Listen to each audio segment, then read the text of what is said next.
మనకు ఆకులు గ్రీన్ గా వస్తాయి. ఇప్పుడండి ఉండండి, ఇది ఎరువు అండి, పశువుల ఎరువు. ఏదో లోపం ఉంటేనే పోషకాలు మనకి ఇలాగా ఎల్లోగా వస్తాయి. ఇలాగ మొదలకి దూరంగా మట్టి తీసి చుట్టూ కప్పుతాను. ఒక డబ్బా ఎరువు. బలం చాలలేదు ఏంటో మరి, ఎల్లోగా అయిపోయింది.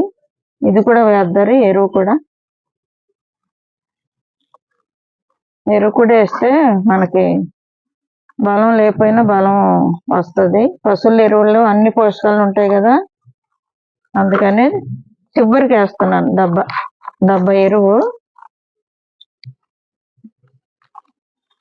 మొదలు వేయట్లేదు, చివరికి వేసండి మట్టి కప్పేస్తాను.